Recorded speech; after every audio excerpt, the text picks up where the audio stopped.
and giggles till somebody dies.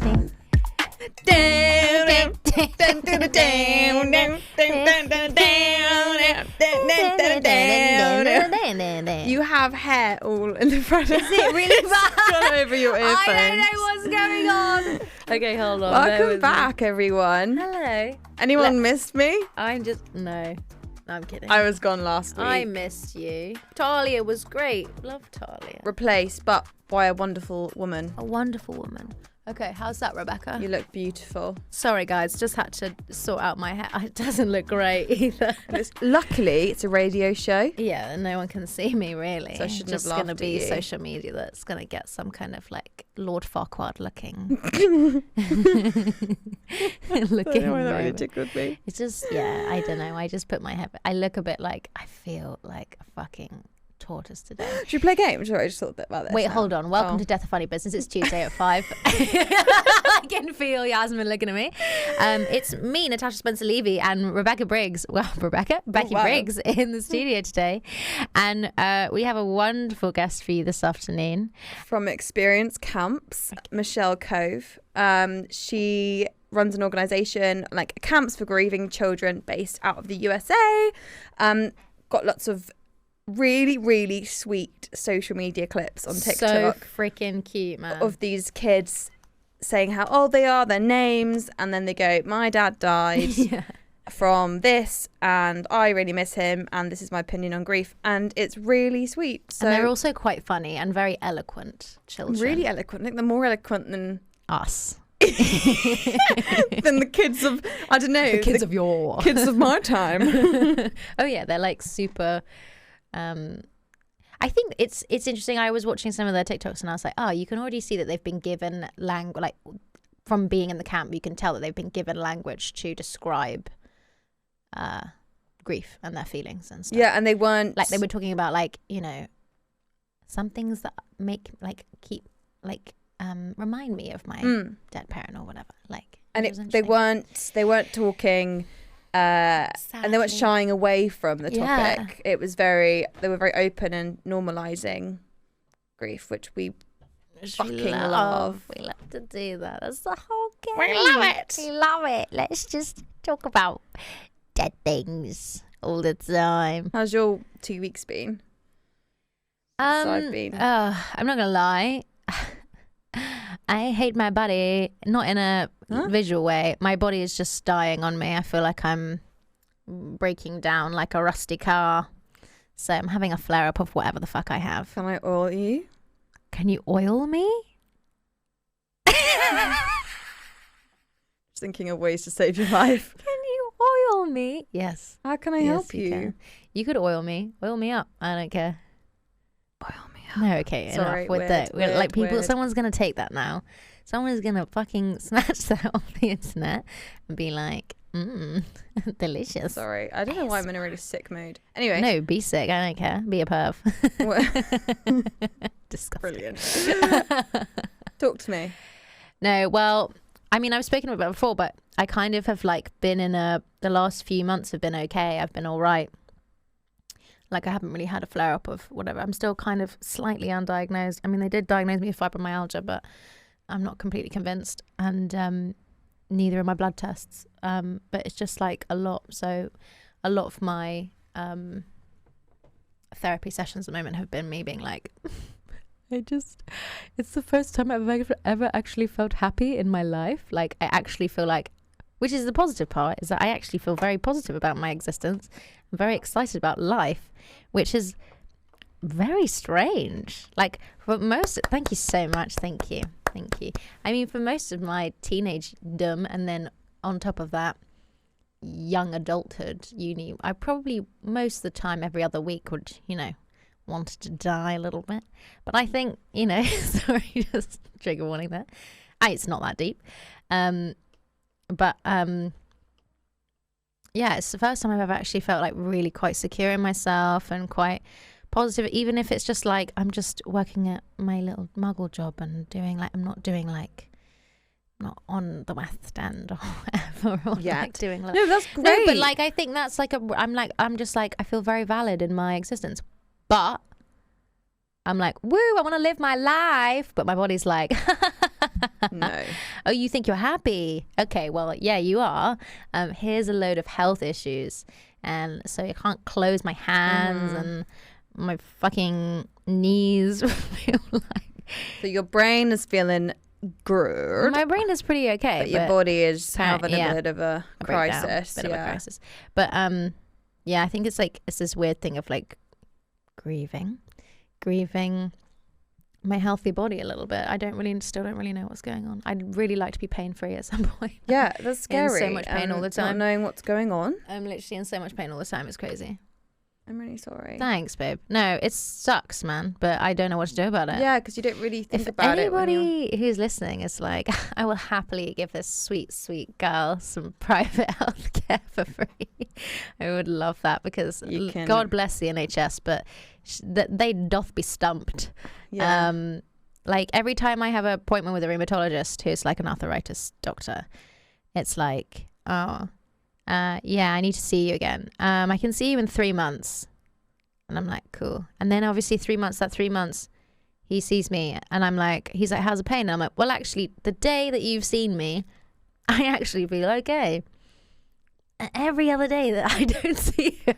Maybe lie? Yeah, no. I mean, it is always good to kind of ham it up a little bit, but...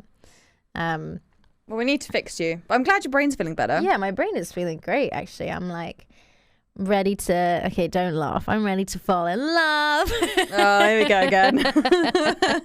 You know, but like I'm like very excited about, I don't know, falling in love with a human being and that's nice, having a relationship, but also like not being mad about it not happening. But you know that means you're ready, and you're like, if you're ready to fall in love, you know that this thing up here in the brain is feeling pretty spicy. I know, right? I'm feeling pretty spicy, guys. Watch out. Watch out. She's loose. Fucking mate. Honestly, I tell you something, it's been a fucking while. I'm going to have to put you on a leash. Does anybody know, like, you know, you just want, I mean, I saw this meme, it's like, I just need to feel the weight of a man on top of me. Oh, but that's like, such a good do you know feeling. what I'm saying? Yeah. But also, like, dead ass, doesn't really matter for me, man, woman, whatever, but I can't relate to anything more. I literally, like, I just need to... I need a man. I just need to be... I don't even... You tried a weighted blanket? Yes. It's not quite right. No. No, not the time to talk about Dipsy, but anyway. Oh, shut the fuck up. Shut up. That's not for today. Not do that. Great advert options, though. Yes, great. Okay, Dipsy, please sponsor us. We're massive fans. For those of you who don't know what it is, you won't know what it is. Go look it up when we're talking about it. How are you, babe? I'm all right. We're both a bit knackered. We're a bit knackered. Sorry if this energy is I'm like a bit hysterical. High today. But yeah, feeling good. I was just saying I went feeling away. Went away and it was great, but it was like 3 nights, and you know when you just really need to switch off, and it wasn't enough time to kind of just go. Well, I said, didn't I? I was like, you need the first day to recover from actually traveling there. Then you need the second day to recover from all your other stress. Yeah. And then by the third day, you've actually relaxed. And then the day after, you have to go home. Yeah. And then you're like, oh, okay. Well, it's not often that we kind of switch off, is it? So I kind of needed that. But no, I'm good. I think I have been feeling pretty positive grief-wise. I don't think that anything major has kind of come up apart from,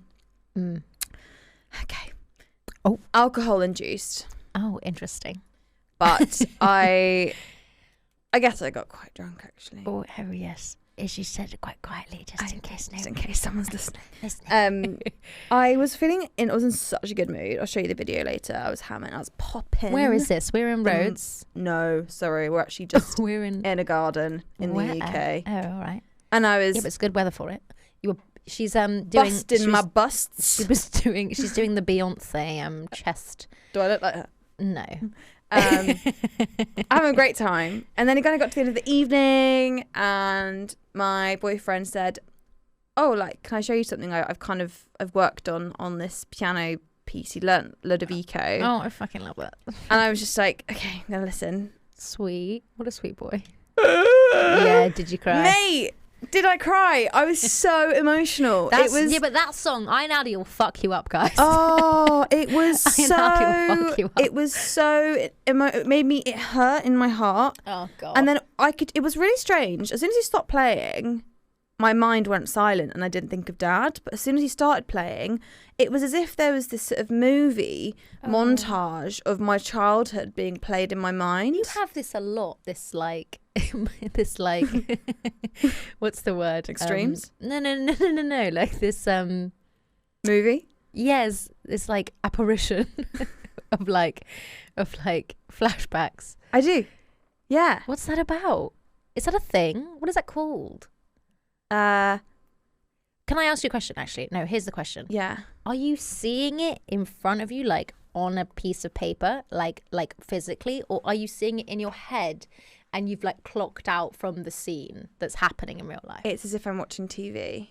What the fuck? And I'm replaying moments. Like over here, like you can see yourself running as a child. It's like my eyes go cross-eyed and then like I can just see like, me running around or Dad playing guitar or like all of these images of him. But they always seem to be the same videos. So it seems to be the ones that I remember the most that keep coming up. Yeah. It's really strange. And it keeps happening, especially like mainly when I listen to music. Yeah, music is a big thing. It's so powerful. It and hits also me. Your dad was a musician. Yeah, that's true. And you're a musician. And I'm a musician. So it's going to feel emotional. But it really hurts. And it's like, I feel like I'm going to be sick hurt. Yeah. It's like that bad. Yeah. And then I didn't want the music to stop because I just wanted to be in that moment. And it felt like I was processing something throughout that experience. What did Joe say? Was she like, you're right? he's like, oh, I didn't think it was that bad. Exactly. Sorry. You should probably go to bed.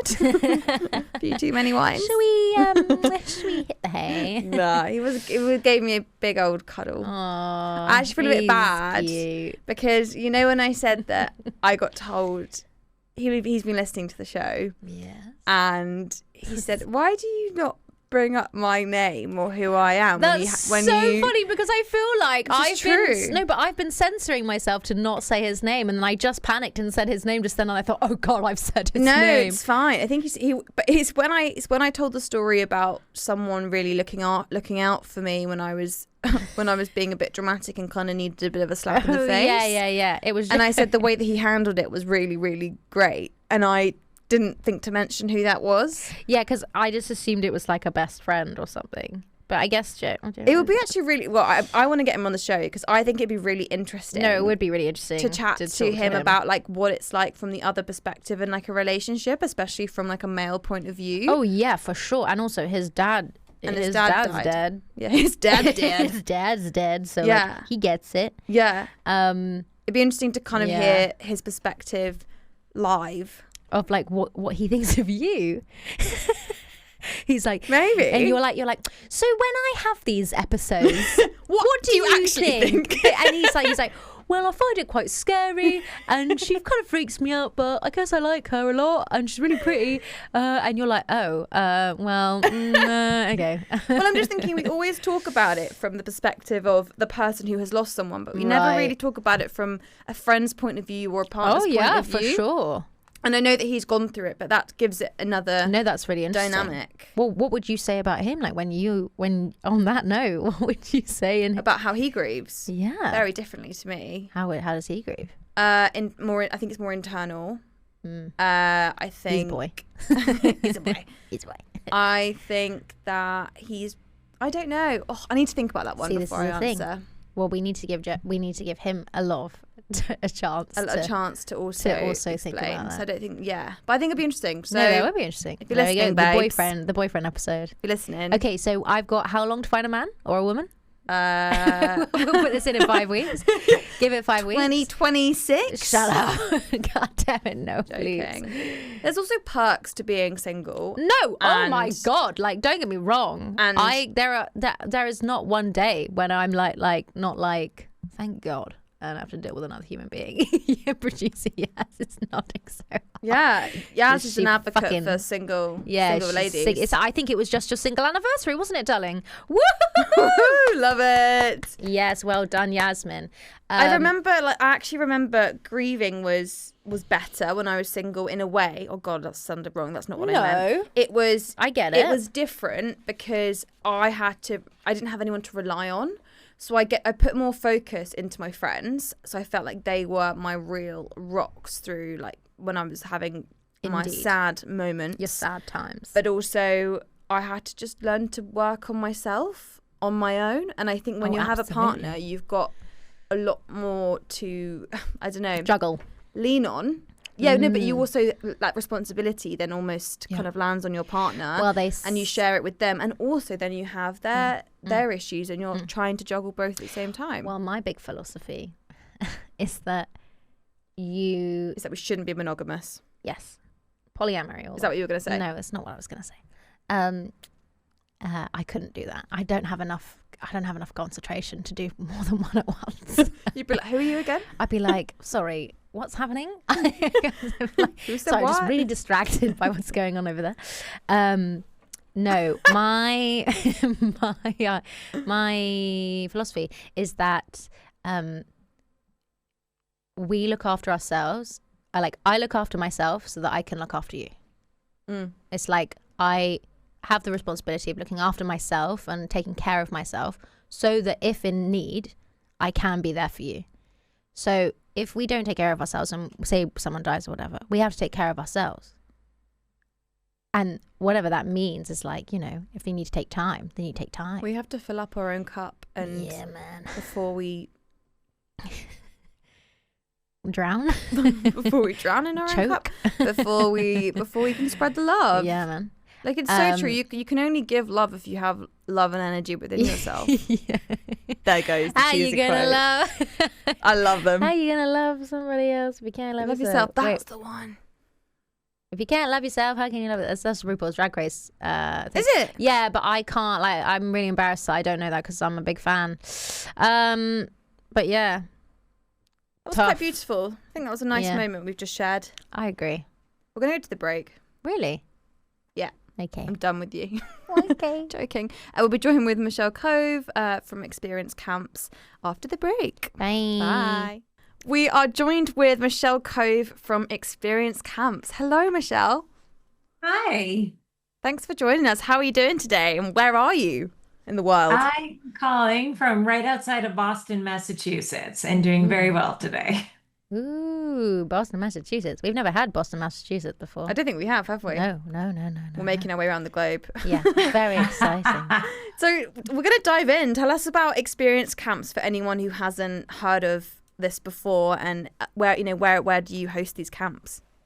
Yeah, so we are a national nonprofit organization, and we basically, our mission is to transform the lives of grieving kids.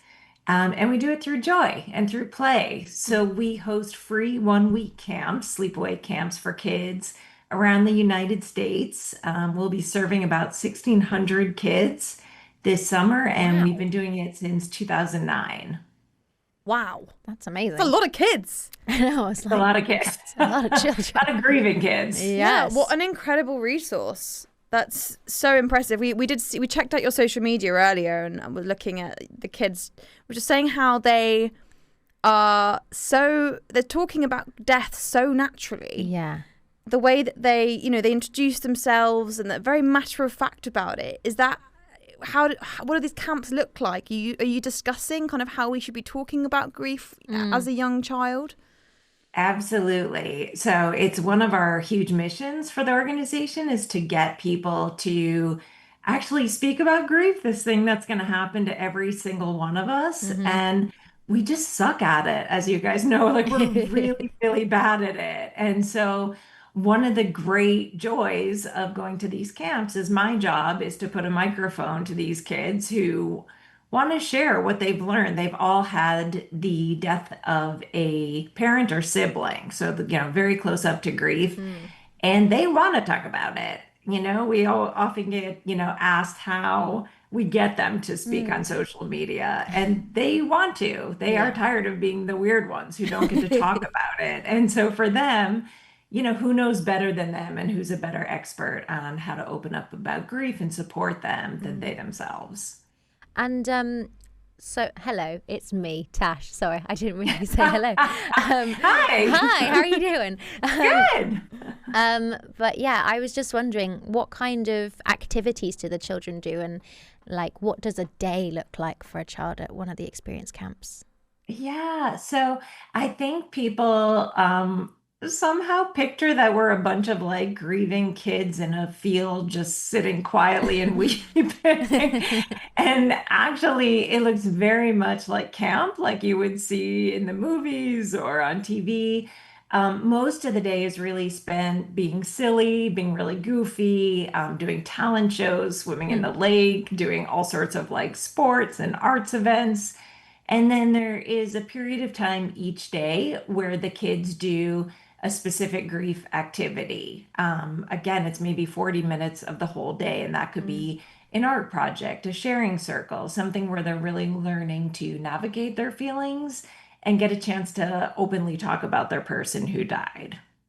Gosh, I'm already crying. I'm not going to lie.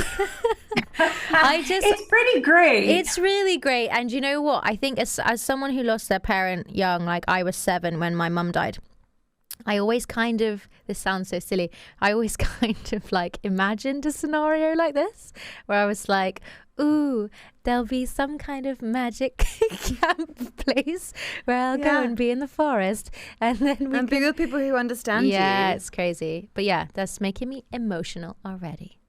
It's our number one comment is typically from people your age, or older, being like, where the hell were you when I was growing up? And what are the response from the kids? I mean, and how do you respond to them when they're, obviously it's a place to express and play and have fun, but that also comes with emotion.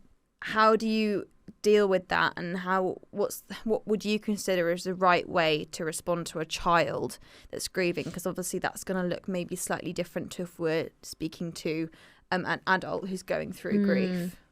Yeah, I mean, for them, it's really astonishing. So for their first year, nobody wants to come. No kid was like really fired up about going to grief camp. But the average kid returns for about 5 years because every year their grief really changes.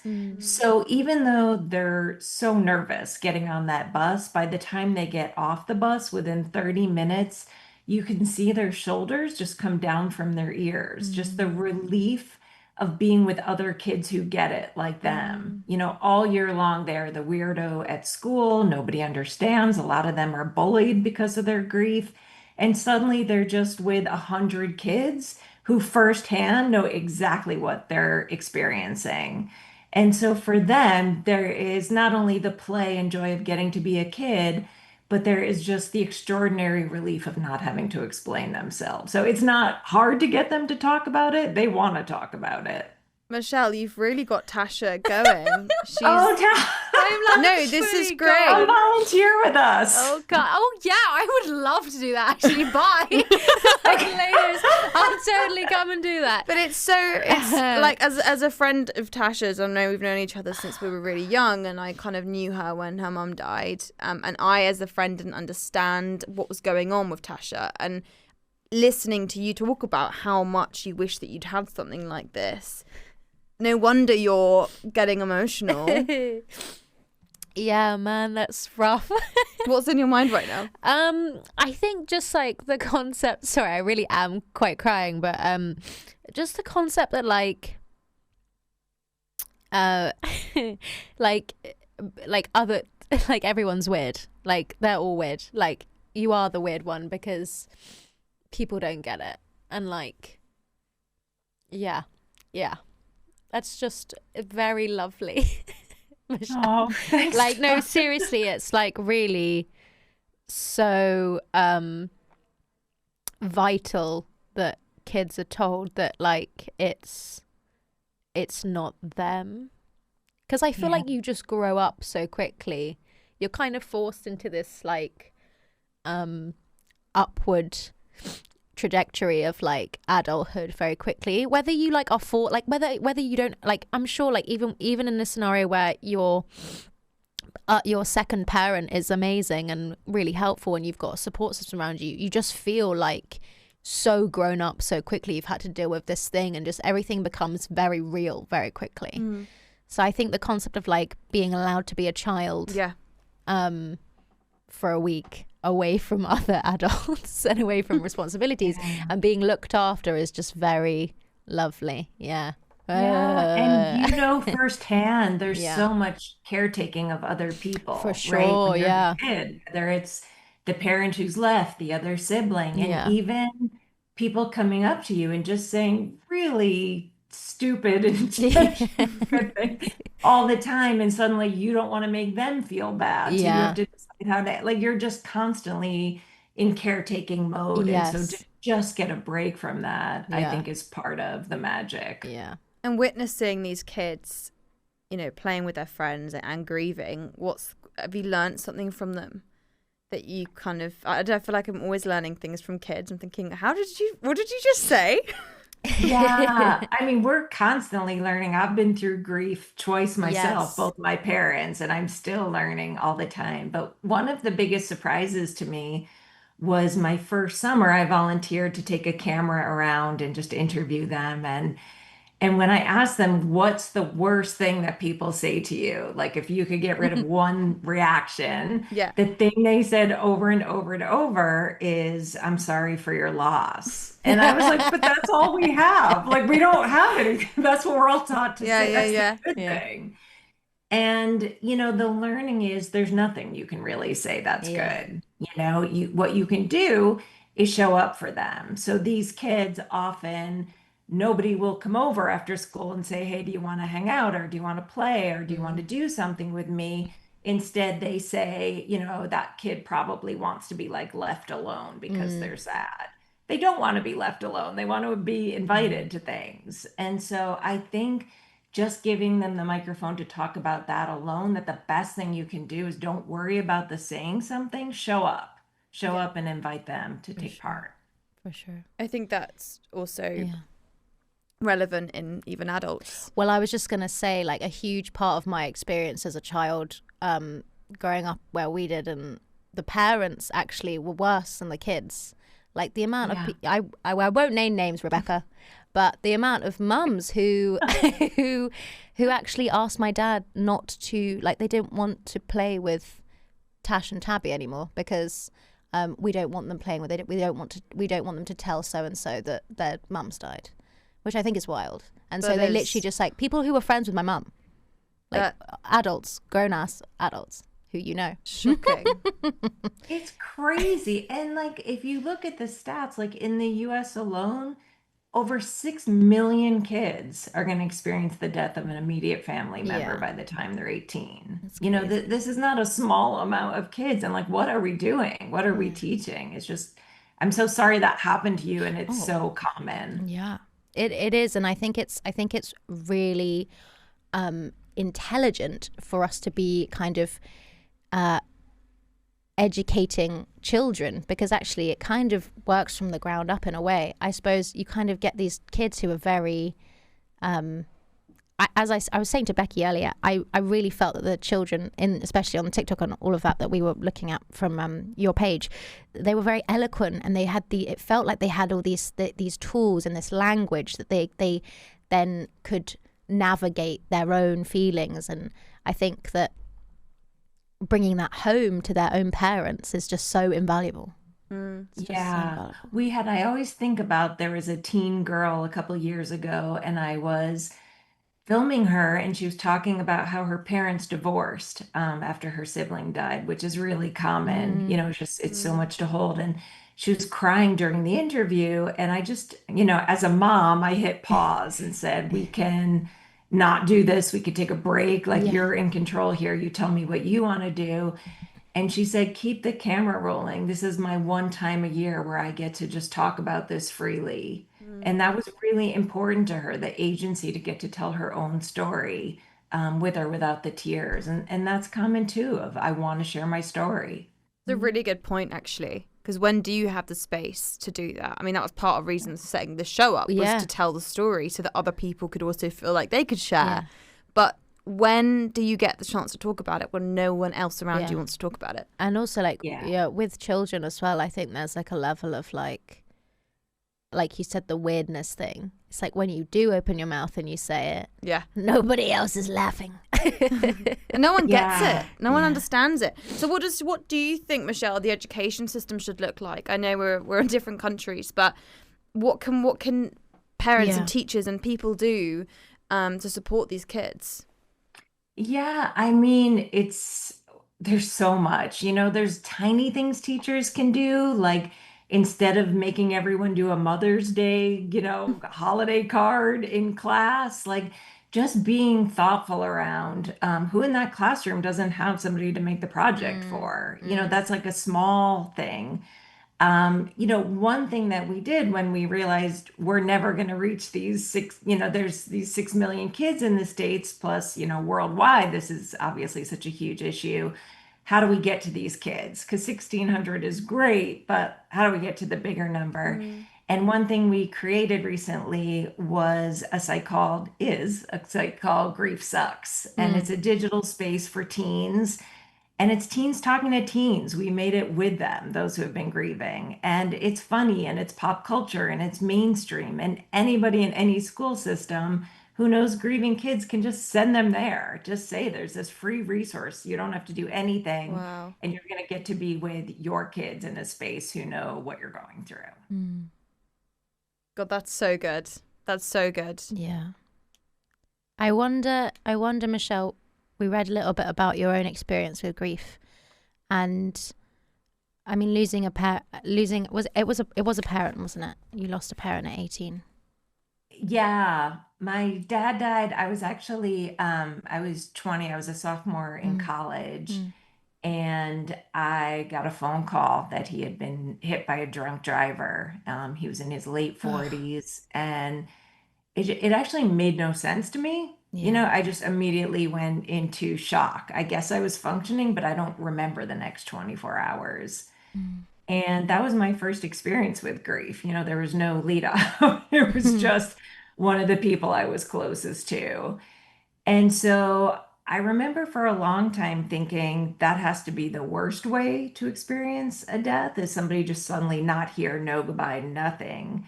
And that at least if your parent is sick, you would get some kind of goodbye and slower pace to it. And then my mom died that way. She had a chronic lung illness in her 70s, much later.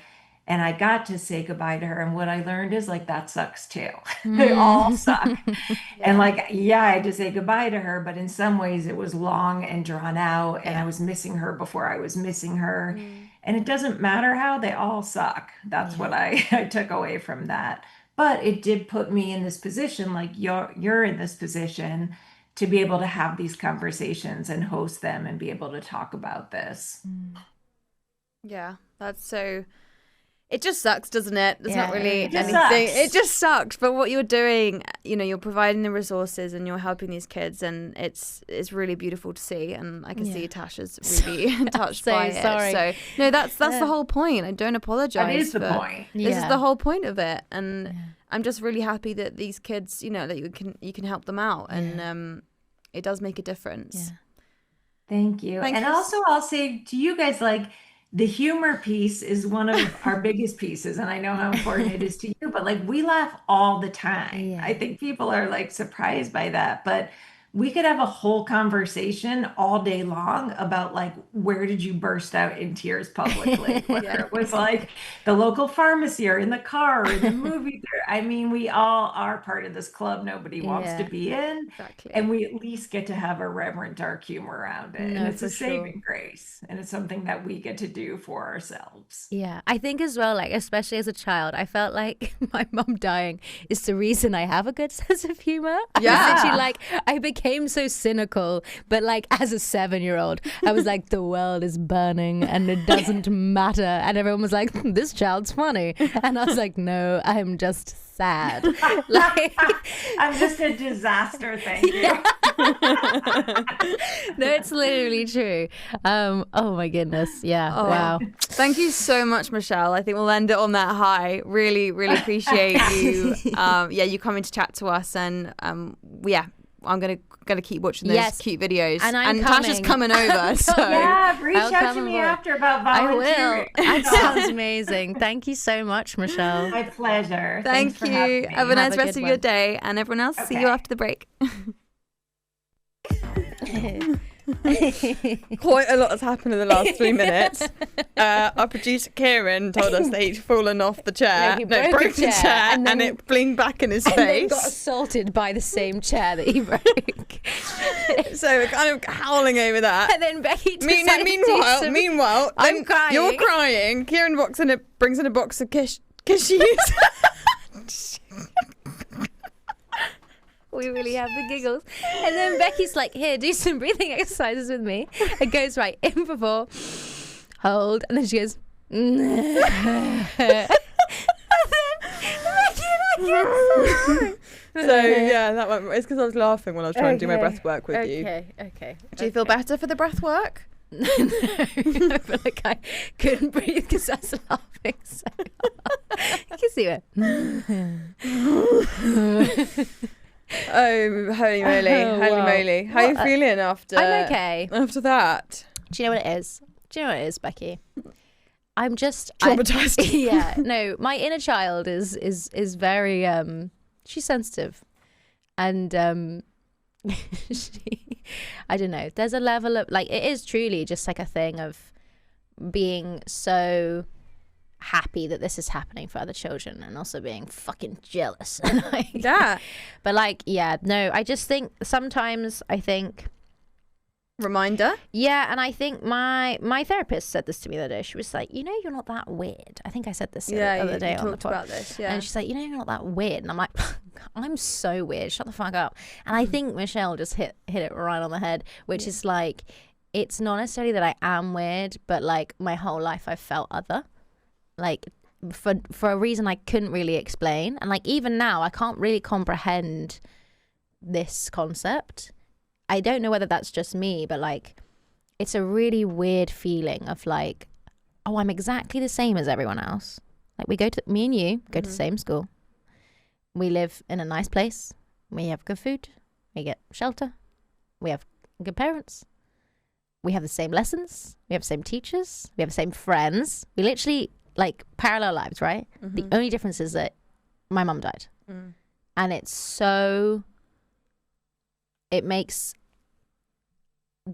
it's just like. But it's also, your stability isn't whole though. No, you are missing a piece of the pie. So it's not just that your mum died. No. That is a fucking huge bombshell in your life that decided to leave you behind. But then, like, I think my point is like, I don't know what, like, I'm like sitting there I'm thinking, like, I'm literally seeing, talking of TVs in our minds, I'm seeing me and you. I remember the day you walked into my classroom. How fucking creepy is that? I did not remember I that. just remember because you, Gina, my best mate Gina, hello Gina, G and someone else who I can't remember, I think Josh Sinclair, shout out. We won't talk about that. You guys all joined that year, and I remember you all stood in the front of the class. I remember I remember what you were wearing. You were wearing like one of the little dresses, but with the zip in the front and not the buttons. Very specific.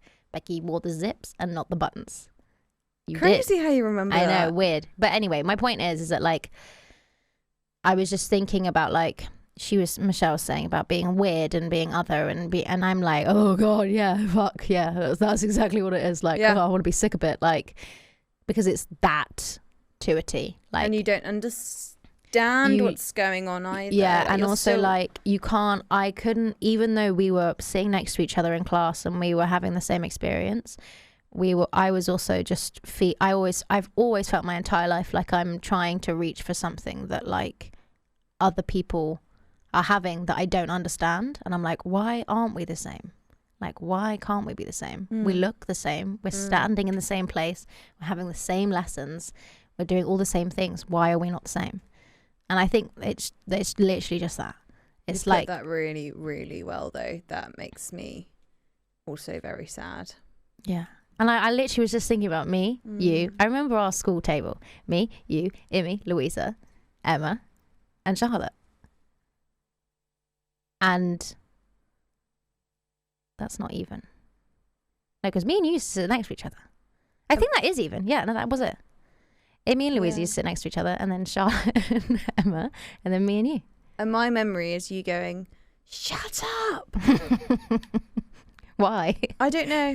You said shut up, and I remember being really upset about it. Oh. And A, I'm super sensitive. Yeah, I need yeah. to work on that. B, I just did not understand what was going on. Yeah. And that is a perfect example Yeah. of where it was wrong. That education was wrong. I should have been aware. Well, yeah, but you were also 7. Yeah, but we should be educated on what death is. We're never going to fully grasp it, but you shouldn't be known as the weirdo for shouting in class. Yeah, and getting upset. And getting upset. No wonder you're fucking upset. You're not being given an outlet to be upset. Yeah.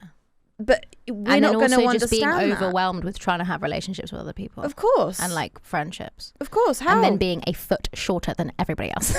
Me. I mean, I sometimes don't want to speak to people and struggle to keep my friends because I'm feeling a bit crap and shit. Yeah. And I'm 25 years old. Yeah. I've got nothing left. Yeah. 7 years I old. was 7 years. I had nothing left at 7 years old. I've got nothing left, Karen. But how are you supposed to navigate life at 7? That's the thing, though, isn't it? It's like, I think that's why we do therapy, and that's why we do all of this, is because you can't hold yourself accountable at that age. You can't look at it in a way that's like, why didn't you do this differently? It's not like that at all. I wonder these kids that are going to this grief camp. Yeah. What fucking lucky buggers. Yeah, they are. Well, they should have this. They're not lucky. Well, they are lucky, but they shouldn't. It should be available to everybody. I mean, yeah. But I wonder what their outlook on grief will be when they reach our age, and will it shift the way that they navigate life? Will it make them think differently about things? Because I think so much of what I do and have done, I've done it because of I am who I am because of Dad dying. Yeah. And that's me from 18. But I can imagine when you're a child. Right. And you're being given what if you'd had all those resources? It'd be interesting to see if you would have the tools to kind of avoid certain hiccups and situations that you put yourself into. And I mean, take friendships, take relationships, like Jesus Christ, like all the anxious attachment, all of the exactly. I think like all of the apologizing, just constantly being sorry for being sad and not wanting to do things. Like, I mean, I was talking about this the other day, but even Michelle was saying, it sounds like from what she was saying that the kids are comfortable with being sad. Yeah. They're like, oh no, like keep filming. This is just an emotion. Why the fuck do you think this is not good content? Yeah. This smart. is still great. Like I'm just being human. Why would you stop? Why would you pretend this isn't happening? Yeah. Like, why do we have to... But that's what I mean. They're being... That's being ingrained into them at a young age. Yeah, 100%. I mean, I think for me, it was like, I was just so lonely for so long. I fucking loved school, mate. Fucking loved school. Loved our primary school. Loved my secondary school. Like, maybe not so much the one in the middle. But we were surrounded by people. Yeah, exactly.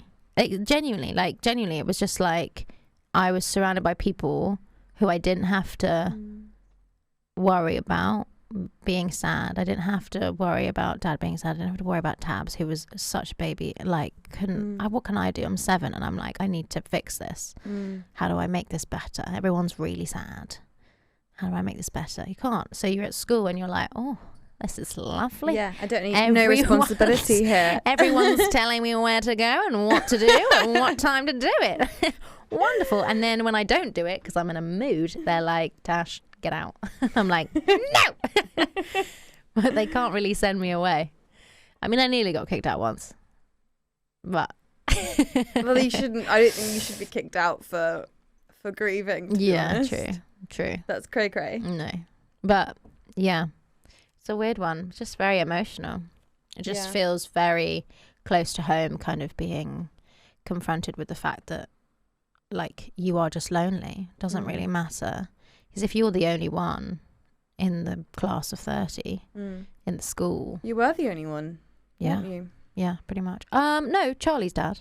Oh, Charlie. Sorry. Yeah. Well, Just no one knows who Charlie is. shouting names now. But yeah, Charlie's dad. But then I think that was really early, like before memory. So it was kind of like, yeah, sad. But me and him never really spoke about it, even though we went to secondary school together as well. I think it can be really difficult if you don't have any memories, though, because then you're faced with all of these questions. Well, yeah, who was my dad? 100%. Who, what was he like? And it's all of these. You don't have anything to kind of. Yeah, I didn't mean to like invalidate. Oh it no, in no, any no, way. no! I know. But I'm just saying, it just proves how even Michelle said, I thought that it'd be easier to witness a slow death. Yeah. And actually, it's all just pretty fucking shit. Yeah. Yeah. It is weird. Are you going to cry again? No, I'm fine. Shit. Are you going to cry? Jesus. Again? No, I just think it's No, it's like, good. it's one of Tasha's those great. things of just like, I don't know. It's just very emotional to think about a child. Like, it doesn't really matter if it's me or not, but just in general, of like, I think, this is a classic therapy thing, but it's always like, would you say that to yourself at the age of 7? And it's like, no, you wouldn't tell yourself you're ugly and fat at the age of 7 or whatever. And it's like, would you tell yourself at 7 that, what would you say to that girl? She's just so little, What so would you vulnerable. say to her? Oh, fuck off. What would you say I to don't her? know. It's gonna really fucking suck for a really long time, and then it'll be alright. Yeah. Maybe. Yeah.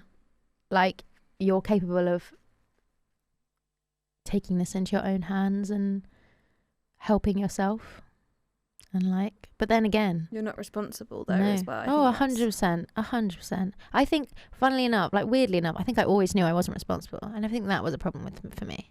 I think my thing was like the aftermath of like, okay, and now what do we do? Okay, right, like, Where's how my do we IKEA fix this guide? now? Yeah, it's like, great, mum's gone, right, how do we carry on? Because no one is. Yeah, where's the manual? But yeah, it's just a lot. And like, I mean, I babysit a lot, and I have lots of little bubbas who I look after, and they're all growing up, and they're 7 and they're 8 and they're 5, and I'm like, fuck me. I'm looking at these kids and I'm like, Jesus Christ. Like, me walking, places on my own and doing things on my own. Independent. You Always were super independent. Yeah. Anyway, yeah, it's a tricky one. I'm really glad we had this episode today and that you could feel these feels. Yeah, man. Feel those feels. I'm glad I can feel them with you. She can. And the rest of the for you kind of the getting. funny business. Thanks, Mark. listeners. Thanks for kicking the bucket. Yeah, I I know. appreciate it, because now I got a friend. Thanks, Dad. Thanks, Dad. Appreciate it, Mark. Maybe it all And on that happens. note- Maybe it all happens for a reason. Yeah, 100%. Maybe he died so that we could hang out. Yeah, he just wanted. He was like, He knew that you needed another mate. yeah, he was literally like, Mark was like, do you know what's really bugging me? Tash is just, I haven't seen her in 10 years. I'll take one for the team. Take one for the team and fuck off.